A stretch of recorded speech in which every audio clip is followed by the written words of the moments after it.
Hello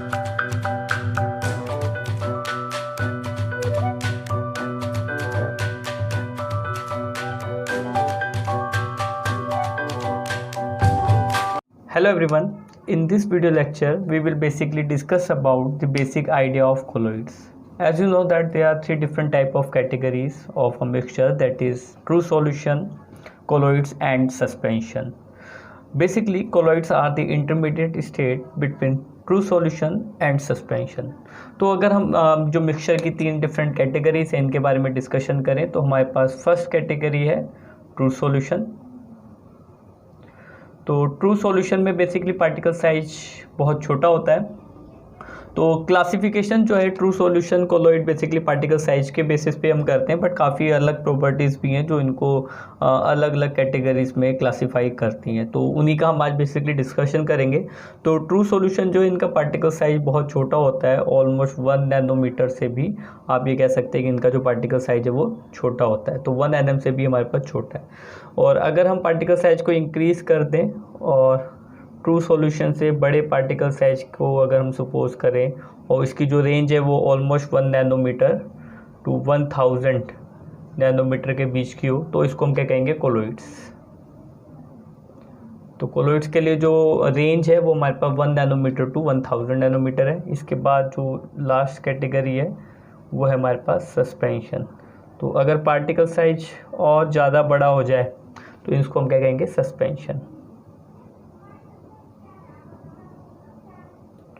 तो इसके लिए जो पार्टिकल साइज है वो 1000 nm से भी आपके पास क्या होना चाहिए, लार्ज होना चाहिए। तो हमारे पास जो है 1000 नैनोमीटर से भी साइज जो है हमारे पास लार्ज होना चाहिए। तो इस तरीके से हम पार्टिकल साइज के बेसिस में जो मिक्सचर है उसको 3 डिफरेंट कैटेगरीज में डिफ्रेंशिएट करते हैं, जिसमें ट्रू सॉल्यूशन, कोलॉइड और सस्पेंशन और इनका पार्टिकल साइज। अब अगर हम इनकी कॉम्पोजिशन की बात करें तो ट्रू सॉल्यूशन में बेसिकली हम 2 कंपोनेंट की बात करते हैं। हमारे पास होता है सॉल्वेंट, जो कि लार्ज क्वांटिटी में, जो कंपोनेंट हमारे पास लार्ज क्वांटिटी में प्रेजेंट होता है बेसिकली हम उसको सॉल्वेंट कहते हैं। और जो नेक्स्ट होता है वो होता है सॉल्यूट। तो सॉल्यूट जो हमारे पास है वो लो, जो स्मॉल क्वांटिटी में प्रेजेंट है कंपोनेंट, उनको हम सॉल्यूट कहते हैं। और जो लार्ज में है वो सॉल्वेंट है। और सॉल्यूट को हम क्या कहते हैं, डिज़ोल्व। बेसिकली हम जो टर्म यूज़ करते हैं वो हम यूज़ करते हैं डिज़ोल्व वर्ड। तो हम ये कहते हैं कि जो सॉल्यूट है वो सॉल्वेंट में डिज़ोल्व है, यानी कि घुला हुआ है। अगर हम कोलॉइड्स की बात करें तो यहाँ पे हमारे पास जो 2 कंपोनेंट होते हैं उसमें हमारे पास होता है डिस्पर्शन मीडियम, डिस्पर्शन मीडियम। और जो नेक्स्ट फेस, जो दूसरा फेस होता है वो होता है हमारे पास डिस्पर्स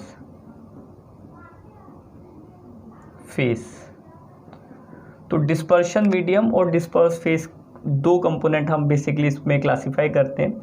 जैसे सॉल्वेंट में हमारे पास जो लार्ज क्वांटिटी में होता है, सॉल्यूशन में जो लार्ज क्वांटिटी में होता है उसको हम सॉल्वेंट कहते हैं। ठीक इसी तरीके से कोलॉइड्स में जो लार्ज क्वांटिटी में कंपोनेंट होता है उसको हम डिस्पर्शन मीडियम कहते हैं। तो आप कह सकते हैं कि इक्विवेलेंट होते हैं सॉल्वेंट और डिस्पर्शन मीडियम। ठीक इसी तरीके से जो स्मॉल क्वांटिटी में प्रेजेंट होगा उसको हम डिस्पर्स फेस कहेंगे। तो सॉल्यूट को आप कंसीडर कर सकते हैं कोलॉइड में डिस्पर्स फेस के साथ। जैसे हम सॉल्यूशन में वर्ड यूज़ करते हैं डिज़ोल्व, यहाँ पे हम डिज़ोल्व वर्ड यूज़ नहीं करेंगे, हम वर्ड यूज़ करेंगे डिस्पर्स। तो जैसे यहाँ पे हम कहते हैं कि जो सॉल्यूट है वो घुला हुआ होता है सॉल्वेंट में, यहाँ पे हम क्या कहते हैं, बिखरा हुआ होता है। जो डिस्पर्स फेस है वो डिस्पर्शन मीडियम में बिखरा हुआ है, यानी कि डिस्पर्स है। तो दोनों टर्म में डिफरेंस है, तो इससे ही हमारे पास इनका नेचर और काफ़ी सारी चीज़ें अलग हो जाती हैं। तो हम डिज़ोल्व वर्ड यूज़ नहीं कर सकते हैं कोलॉइड्स में, वो खाली किसके लिए हम यूज़ करते हैं, ट्रू सॉल्यूशन के लिए। सेम टर्म हमारे पास सस्पेंशन में भी इसी तरीके से हम कंसीडर करते हैं, डिस्पर्स फेस और डिस्पर्शन मीडियम। बस फ़र्क क्या है कि जो पार्टिकल साइज है वो और ज़्यादा हमारे पास इंक्रीज़ हो जाता है। अब इसी टर्मिनोलॉजी से, जैसे हमने कहा कि डिज़ोल्व होता है और डिस्पर्स होता है, इसी से हम इसका नेचर डिफाइन कर सकते हैं। अगर हम नेचर की बात करें इनके, तो जो ट्रू सॉल्यूशन है इनका जो नेचर होता है वो होमोजीनस होता है। और वहीं अगर हम बात करें कोलॉइड या सस्पेंशन का, तो इनका जो नेचर है वो हेट्रोजीनस है। तो होमोजीनियस का मतलब क्या है, होमोजीनियस से मतलब है कि जो फेसेस हमने इसमें मिक्स किए हैं, जैसे सॉल्वेंट और सोल्यूट जो हमने मिक्स किए हैं, इनका जो फेस होगा वो एक हो जाएगा। मतलब आपको जो सॉल्यूशन है वो पूरा एक जैसा लगेगा, उसमें आप 2 डिफरेंट फेसेस को आइडेंटिफाई नहीं कर सकते। तो होमोजीनियस नेचर आप कह सकते हैं कि ट्रू सॉल्यूशन में होता है। और अगर हमारे पास जो दो हमने कंपोनेंट मिक्स किए हैं उनके फेसेस आपको एक जैसे नहीं लगते हैं, वो आपको लग रहा है कि हम उनको आइडेंटिफाई कर सकते हैं। जनरली कोलॉइड्स में हम नेकेड आइज से तो नहीं कर सकते हैं, बट काफ़ी अच्छी क्वालिटी का अगर हम माइक्रोस्कोप यूज़ करें तो हम इनके जो फेसेस है उसको आइडेंटिफाई कर सकते हैं, यानी कि डिस्पर्स फेस के पार्टिकल और डिस्पर्शन मीडियम के पार्टिकल को हम विजुलाइज कर सकते हैं। तो इसी वजह से जो इसका नेचर है वो कैसा है, हेट्रोजीनस। सस्पेंशन में तो आप नेकेड आइज से भी देख सकते हैं पार्टिकल्स को, दो अलग अलग कंपोनेंट आप आइडेंटिफाई कर सकते हैं। तो इसलिए हम इसका जो नेचर है उसको क्या कहते हैं, हेट्रोजीनियस नेचर। तो होमोजीनियस ट्रू सॉल्यूशन है और जो कोलॉइड्स हैं वो बेसिकली हमारे पास क्या है, हेट्रोजीनियस। इसी तरीके से कुछ और प्रॉपर्टीज़ भी हमारे पास जिसके बेसिस पे हम इनको क्लासीफाई करते हैं। अगर हम इनकी फिल्टरेबिलिटी की बात करें तो नॉर्मल जो ट्रू सॉल्यूशन होते हैं वो नॉर्मल फिल्टर पेपर में तो फिल्ट्रेबल होते ही हैं, साथ ही साथ जो एनिमल मेम्ब्रेन है जिनके पोर्ट साइज बहुत छोटा होता है उसमें भी ये फिल्ट्रेबल होते हैं। अगर आप ट्रू सॉल्यूशन को डालेंगे तो वो पूरा का पूरा क्या कर जाएगा, उसमें से फिल्टर आउट हो जाएगा। कोलॉइड्स की अगर बात करें तो नॉर्मल फिल्टर पेपर पे तो ये फिल्ट्रेबल हैं, बट एनिमल मेम्ब्रेन जो काफ़ी जिनके पोर्स छोटे होते हैं उनमें ये फिल्ट्रेबल नहीं है। आप ये कह सकते हैं कि कम्प्लीटली फिल्ट्रेबल नहीं होगा। सस्पेंशन तो नॉर्मल फिल्टर पेपर पे भी फिल्ट्रेबल नहीं है, पार्टिकल साइज काफ़ी ज़्यादा बड़ा होता है। ठीक इसी तरीके से अगर हम इनकी विजिबिलिटी की बात करें पार्टिकल की, तो इनके जो पार्टिकल होते हैं ट्रू सॉल्यूशन विजिबल नहीं होते हैं, आप इनको नहीं देख सकते हैं। कोलॉइड्स के पार्टिकल को देखा जा सकता है अगर आप एक अल्ट्रा माइक्रोस्कोप यूज़ करें। सस्पेंशन में फिर से माइक्रोस्कोप की हेल्प से भी देख सकते हैं और कभी कभी हम नेकेड आइज से भी देख सकते हैं। जैसे अगर आप वाटर में सैंड को मिक्स कर दें तो सैंड पार्टिकल को आप इजीली देख सकते हैं। तो ये हो गया। इसके बाद नेक्स्ट इनका होता है अपीयरेंस। ट्रांसपेरेंट होते हैं ट्रू सॉल्यूशन, कोलॉइड ट्रांसलूसेंट होते हैं, थोड़ा सा धुंधलापन आ जाता है, और ओपेक्यू नेचर होता है हमारे पास सस्पेंशन का। काफ़ी अगर आप मिट्टी को या डस्ट को आप डिज़ोल्व कर दें वाटर में तो आपने देखा होगा बिल्कुल भी ट्रांसपेरेंसी नहीं रह जाती है। तो इस तरीके से वो नॉन ट्रांसपेरेंट आप कह सकते हैं इनका नेचर होता है। तो here we have a table in which we classify true solution, suspension and colloids with respect to their properties. तो इस टेबल की हेल्प से भी आप क्या कर सकते हैं, इन सारी प्रॉपर्टीज़ को मेंशन कर सकते हैं। ये सारी प्रॉपर्टीज़ इनके रिगार्डिंग है, तो जो डिफरेंट नेचर है इनका, इन प्रॉपर्टीज़ पे हम इसको एक्सप्लेन कर सकते हैं। अब जो नेक्स्ट टॉपिक है हमारा आज का वो है बेसिकली क्लासिफिकेशन ऑफ कोलॉइड्स। तो काफ़ी डिफरेंट बेसिस पे हम इसको क्लासीफाई करते हैं। ऐसा नहीं है कि खाली एक ही क्लासिफिकेशन है हमारे पास इनका, हम काफ़ी अलग अलग मेथड से इसको क्लासीफाई करते हैं। तो अगर हम क्लासिफिकेशन करें on the basis of physical state of dispersion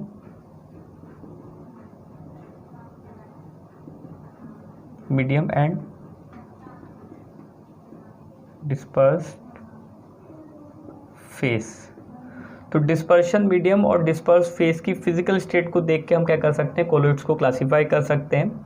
अगर हम इस क्राइटेरिया की बात करें तो इसमें हमारे पास ये 8 डिफरेंट क्लासेस में हम इसको क्लासीफाई करते हैं। So here we have a table in which we classify colloids in 8 different categories with respect to the physical state of dispersion medium and dispersed phase। तो अगर हमारे पास dispersed phase solid है तो हम dispersion medium solid कंसीडर अगर करें तो इसको हम solid soul कहते हैं, और इसका एग्जांपल है कलर्ड ग्लासेस और जो हमारे पास स्टोन्स वगैरह होते हैं। ठीक इसी तरीके से अगर डिस्पर्स फेस हमारे पास सॉलिड हो और डिस्पर्शन मीडियम हमारे पास लिक्विड हो तो हम इनको सोल कहते हैं, और इसका एग्जांपल पेंट है या सेल फ्लूइड की आप बात कर सकते हैं। और डिस्पर्शन मीडियम सॉलिड और डिस्पर्स फेज अगर गैस है तो एरोसोल कहते हैं। जनरली जब हमारे पास डिस्पर्शन मीडियम गैस होता है तो हम एरोसोल ही कहते हैं, भले हमारे पास डिस्पर्स फेज सॉलिड हो या फिर लिक्विड हो।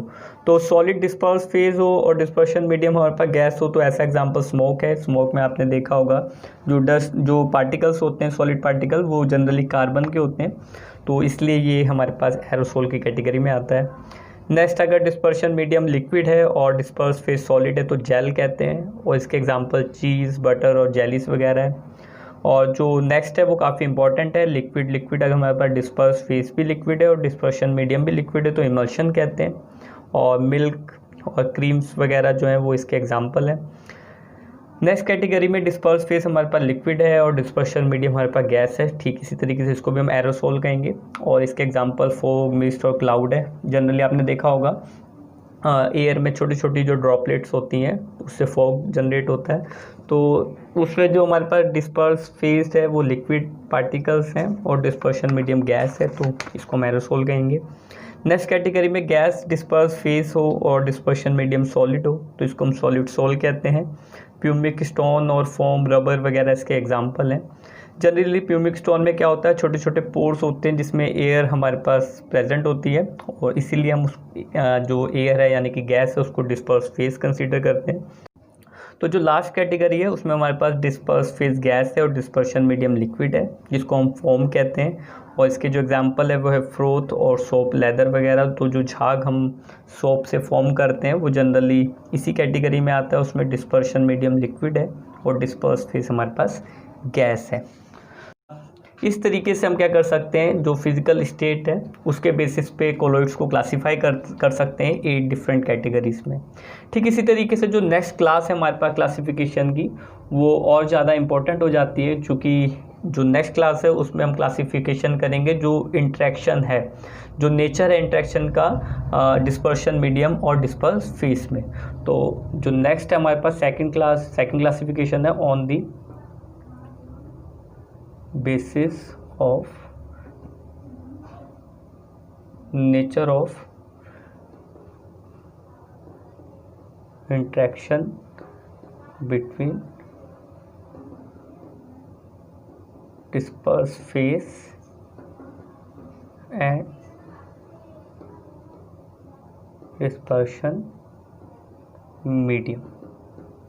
तो अगर हमारे पास दो अलग अलग कोलॉइड्स हैं और उसमें हमारे पास जो पार्टिकल्स है, जो हमारे पास कोलॉइड पार्टिकल यानी कि डिस्पर्स फेस का पार्टिकल है और जो हमारे पास डिस्पर्शन मीडियम का पार्टिकल है, अगर इनके बीच में इंटरेक्शन काफ़ी बेटर है, आप ये कह सकते हैं कि एक दूसरे को अट्रैक्ट करते हैं, तो हम ये कहेंगे कि ये जो डिस्पर्स फेस और डिस्पर्शन मीडियम के पार्टिकल एक दूसरे को अट्रैक्ट रखेंगे और कभी भी सेटल डाउन नहीं हो पाएगा डिस्पर्स फेस हमारे पास, तो प्रेसिपिटेशन नहीं होगा।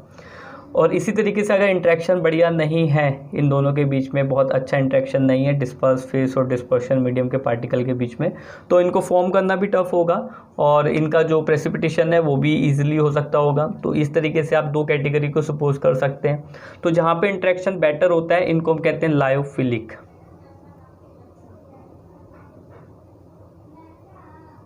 लायोफिलिक कोलॉइड्स, और जहाँ इंट्रैक्शन अच्छा नहीं होता है उनको हम कहते हैं लायोफोबिक कोलॉइड्स।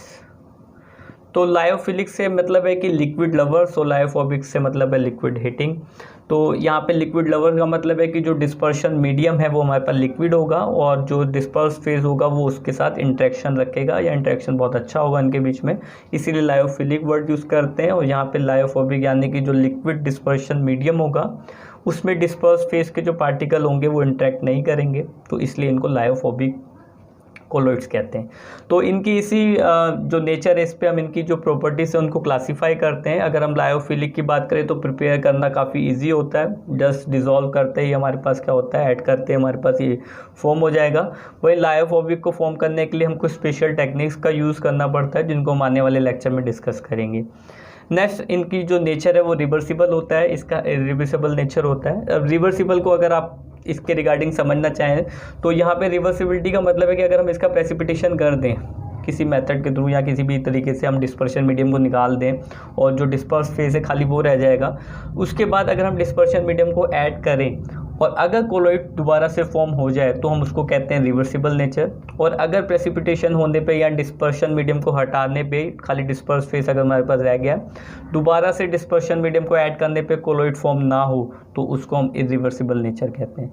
चूँकि लायोफोबिक को फॉर्म करने में स्पेशल टेक्निक्स का यूज़ करना पड़ता है तो इनको दोबारा से फॉर्म करना प्रेसिपिटेट करने के बाद काफ़ी टफ होता है या हो नहीं पाता है, तो एक इनका नेचर इरिवर्सिबल हो जाता है। क्योंकि ये ऑलरेडी जस्ट मिक्सिंग से ही फॉर्म हो जाते हैं तो इनको अगर प्रेसिपिटेट कर दिया गया है तो दोबारा से अगर हम डिस्पर्शन मीडियम को ऐड करेंगे तो ये फिर से फॉर्म हो जाएगा, तो इसलिए इनका नेचर जो है वो रिवर्सिबल होता है। तो and also here we have a table in which we classify lyophobic और lyophilic colloids on the basis of their different properties. तो जैसा कि अभी हमने डिस्कशन किया है, इन्हीं प्रॉपर्टीज़ को हमने यहाँ पे टेबलर फॉर्म में रिप्रेजेंट किया है, जिसको आप यहाँ से नोट डाउन कर सकते हैं। इसी तरीके से जो हमारा थर्ड क्लासिफिकेशन है, जो थर्ड क्लासिफिकेशन हम करने वाले हैं वो है on the basis of nature और type of particle of disperse phase. तो डिस्पर्स फेस का जो पार्टिकल है उसका जो नेचर यानी कि जो टाइप है उसके बेसिस पे भी हम क्लासिफिकेशन कर सकते हैं। अगर हमारे पास जो डिस्पर्स फेस है उसमें जो पार्टिकल हैं, कोलोइडल पार्टिकल जो है वो काफ़ी छोटे छोटे मॉलिक्यूल से मिलके हमारे पास एग्रीगेट फॉर्म हो गए या ग्रुपिंग करने के बाद हमारे पास कोलोइडल रेंज का पार्टिकल फॉर्म हो रहा है, तो इस टाइप के कोलोइड्स को हम कहते हैं मल्टी मॉलिक्यूलर कोलोइड्स। तो यहाँ पे क्या होगा कि हमारे पास जो पार्टिकल है कोलोइड का वो एक सिंगल आइडेंटिटी नहीं है, वो काफ़ी छोटे छोटे मॉलिक्यूल या एटम को कंबाइन करके उस रेंज का फॉर्म हमने किया है। तो इस तरीके से मल्टी मॉलिक्यूलर कोलाइड हम कहेंगे इस टाइप के कोलाइड्स को। तो जो नेक्स्ट हमारे पास क्लास है उसमें क्या होगा कि सिंगल मॉलिक्यूल ही जो होगा वही हमारे पास क्या होगा कोलोइड रेंज में आता होगा। जो उसका साइज होगा वो इतना होगा कि उसको हम कोलोइड कह सकते हैं। तो वो सारी प्रॉपर्टीज रखता होगा जो कोलोइड्स रखते हैं। तो सिंगल मॉलिक्यूल ही कैपेबल है कोलोइड्स की रेंज में आने के। तो इस टाइप के कोलोइड्स को हम कहेंगे मैक्रो मॉलिक्यूलर कोलोइड्स। तो मैक्रो मॉलिक्यूल कहा जा रहा है क्योंकि इनका जो पार्टिकल है वो काफ़ी बड़ा है। तो इनमें क्या है कि मल्टी मॉलिक्यूलर छोटे छोटे मॉलिक्यूल कंबाइन होकर उस रेंज में आ रहे हैं। यहाँ पे अपने आप जो डिस्पर्स फेस का जो पार्टिकल है वो इतना बड़ा है कि वो कोलोइडल रेंज में आ सकता है। जो लास्ट हमारे पास कैटेगरी है वो बेसिकली मल्टी मॉलिक्यूलर से रिलेटेड ही है, बट इसमें क्या होगा हमारे पास एक कंसंट्रेशन आ जाएगा। इस क्लास को हम कहते हैं वैसे एसोसिएटेड कोलोइड्स। तो इसमें क्या होगा कि एक हमारे पास कंसंट्रेशन की वैल्यू होगी, उस कंसंट्रेशन से कम कंसंट्रेशन पे अगर हमारे पास एक रेंज है, फॉर एग्जांपल एक्स कंसंट्रेशन हमने कंसिडर कर रखा है, तो उस कंसंट्रेशन की वैल्यू से नीचे अगर हम कंसंट्रेशन रखते हैं तो वो एज अ क्या वर्क करेगा, ट्रू सॉल्यूशन। बट अगर हम डिस्पर्स फेस का कंसंट्रेशन को इंक्रीज करेंगे तो एक कंडीशन ऐसी आएगी, यानी कि जो कंसंट्रेशन का हमने रेंज कही है, जो वैल्यू कही है उसको अचीव कर लेगा, तो ये जो पार्टिकल है ये क्या कर लेंगे, ग्रुपिंग फॉर्म कर लेंगे, एग्रीगेट फॉर्म कर लेंगे और वो क्या करेंगे, जो कोलोइडल पार्टिकल है अपना साइज लगभग उस रेंज में ले आएंगे। तो इसमें क्या है कि जैसा मल्टी मॉलिक्यूलर में होता है इसमें भी वैसा होता है। कोलोइडल पार्टिकल जो फॉर्म होता है वो छोटे छोटे मॉलिक्यूल्स या एटम को कंबाइन करके फॉर्म होता है, बट एक कंसंट्रेशन के बाद फॉर्म होता है। अगर उस कंसंट्रेशन से डाउन है हमारे पास जो वैल्यू है या जो हमने जो मिक्सचर बनाया है वो कंसंट्रेटेड नहीं है इतना कि वो जो ग्रुपिंग है वो हो सके, तो वो हमारे पास क्या होगा, as a normal true solution work करेगा। बट उस कंसंट्रेशन को अचीव करने के बाद वो एज अ कोलोइड वर्क करेगा। तो मल्टी मॉलिक्यूलर में ऐसा नहीं होता, कंसंट्रेशन का कोई मैटर नहीं होता। अगर आपने थोड़ी सी भी क्वांटिटी डाला है तो वो जस्ट ग्रुपिंग कर लेगा, बट इसमें हमारे पास होता है। तो जो गोल्ड सोल होते हैं वो जनरली मल्टी मॉलिक्यूलर कैटेगरी में आते हैं, और जो हमारे पास सोप होता है तो सोप का जो मिक्सचर हम फॉर्म करते हैं वाटर के साथ तो वो कोलोइड में आता है। कब, जब हम appropriate amount of soap add करते हैं वाटर में, तो एक कंसंट्रेशन के बाद ही वो क्या करता है, उसमें मिसेल फॉर्म होते हैं जो कि कोलोइडल रेंज के पार्टिकल्स होते हैं। तो इस तरीके से हम क्लासीफाई करते हैं 3 डिफरेंट क्लासेस में on the basis of nature और type of particle of disperse phase. तो 3 डिफरेंट क्लासेस हमने देखी on the basis of physical state of dispersion medium and disperse phase, जो हमारे पास नेचर था इंटरेक्शन का डिस्पर्स फेस और डिस्पर्शन मीडियम उसके बेसिस पे, और लास्ट में हमने देखा जो पार्टिकल का नेचर है डिस्पर्स फेस का, स्पेशली डिस्पर्स फेस पे हमने बात की है। तो इस तरीके से हम इसको क्लासीफाई करते हैं। तो ये था स्टूडेंट हमारा आज का लेक्चर, जिसमें हमने ट्रू सॉल्यूशन, कोलोइड सस्पेंशन की बात की है और जो क्लासिफिकेशन है कोलोइड्स का उस पर डिस्कशन किया है। तो आई होप आपके इन टॉपिक्स के रिगार्डिंग जो डाउट थे वो दूर होंगे। So we will discuss some other topic in our next lecture. Thank you very much for watching this video.